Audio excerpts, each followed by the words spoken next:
दोस्तों, इस प्रेरणादायक कहानी छोटी सी कहानी को पढ़कर आपको 3 बहुत ही उपयोगी बातों के बारे में जानने का मौका मिलेगा जो आपके जीवन में बहुत काम आएगी।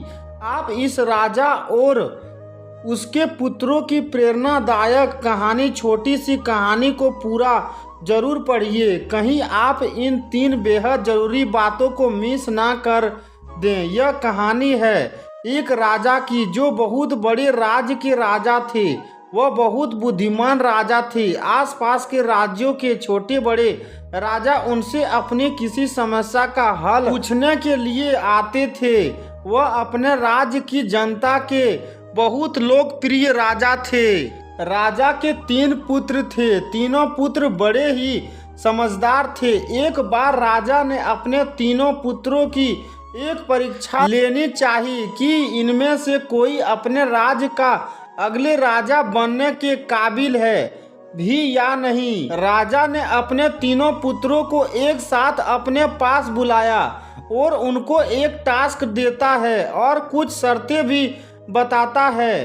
राजा ने अपने तीनों पुत्रों से कहा कि तुम तीनों को अपने राज्य में किसी एक पेड़ को ढूंढना है और उसके बारे में सारी सही जानकारी बतानी है कि पेड़ कैसा था और अन्य जानकारियां। और तीनों को एक शर्त भी दे दी कि तुम्हें यह पेड़ 4 महीने के अंतराल में देखकर आना है। राजा ने आखिर में उस पेड़ का नाम भी बता दिया जो उसके राज्य में केवल एक ही पेड़ था। वह पेड़ नाशपाती का था। तीनों लड़के में से सबसे पहले बड़ा लड़का उस नाशपाती के पेड़ को ढूंढने के लिए चल दिया। वह पेड़ राज्य में एक ही था, इसलिए पेड़ को ढूंढने में काफी समय लगा। वह लोगों से पूछकर उस नाशपाती को ढूंढने में सफल हो गया। अपने महल से दूर जाकर उस नाशपाती का पेड़ मिला। उसने नाशपाती के पेड़ का निरीक्षण किया जो बिल्कुल सूखा हुआ था। उस पर ना तो पत्ते थे और ना ही फल थे। लड़का सोचने लगा कि यह भी कोई देखने लायक पेड़ है। पिताजी ने मुझे इसको देखने के लिए कहा है जिस पर ना कोई पत्ता है और ना फल। अब राजा का बड़ा लड़का नाशपाती के पेड़ को देखकर वापिस अपने महल आ जाता है और राजा के पास जाकर लड़के ने कहा, पिताजी मैं उस पेड़ को देखकर आ गया हूँ जिसको देखने के लिए आपने कहा था। आप कहे तो उसके बारे में आपको कुछ बताऊं। राजा ने कहा कि अभी आप अपनी जानकारी को अपने पास ही रखो। समय आने पर तुमको सब कुछ बताने का मौका दिया जाएगा। 4 महीने हो चुके थे। अब बारी बीच वाले लड़के की थी। वह भी पेड़ की तलाश में चल दिया। लोगों से पूछते हुए कुछ दिनों बाद उसे भी नाशपाती का पेड़ मिल गया। उसने पेड़ का ध्यान से निरीक्षण किया और सोचने लगा कि कितना अच्छा पेड़ है, इस पर कितने सारे फल लगे हुए हैं। यह सब देखकर लड़का अपने महल के लिए वापिस चल दिया। अपने महल में आकर पिताजी के पास गया और कहा कि मैं उस नाशपाती के पेड़ को देखकर आया हूँ। आप कहे तो मैं उसके बारे में बताऊं। राजा ने अपने तीनों बेटों को एक साथ बुलाया और उस पेड़ के बारे में अपनी अपनी जानकारी बताने को कहा। सबसे पहले बड़े लड़के ने बताना शुरू किया। उसने कहा, पिताजी आपने कौन सा पेड़ देखने के लिए भेजा था? कोई अच्छा सा पेड़ देखने के लिए कहते तो अच्छा होता। वह भी कोई देखने लायक पेड़ था। उस पेड़ पर ना तो पत्ता था ना कोई फल। वो भी कोई पेड़ होता है।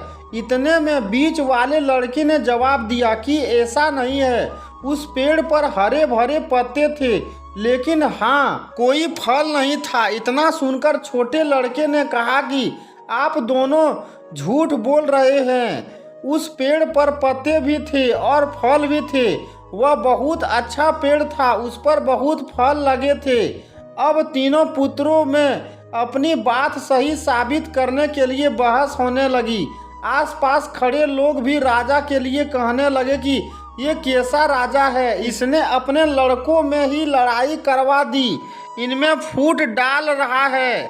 अब राजा ने अपने तीनों पुत्रों को शांत होने को कहा और उनको समझाया कि आप तीनों ही सही कह रहे हैं, बिल्कुल सच बोल रहे हो, क्योंकि आपने उस पेड़ को 4 महीने के अंतराल में देखा था। उस अंतराल में उसमें बदलाव आ गए थे। जब पतझड़ था तो उसमें पत्ते नहीं थे, फिर कुछ दिन बाद उसमें पत्ते आ गए और कुछ और दिन बाद जब फल का समय आया तो उस पर फल भी लग गए। आपने भी इन 3 प्रेरणादायक विचार को जानने के लिए यह हिंदी कहानी को पढ़ा है। तो ये 3 है। पहली कि कभी भी किसी को एक बार देखकर जज नहीं करना चाहिए। हो सकता है कि उसका समय खराब चल रहा है और वक्त सही आते ही सब कुछ ठीक हो जाए। जैसे पेड़ पर पहले कुछ भी नहीं था और वक्त आते ही उस पर फल भी लगने लगे थे।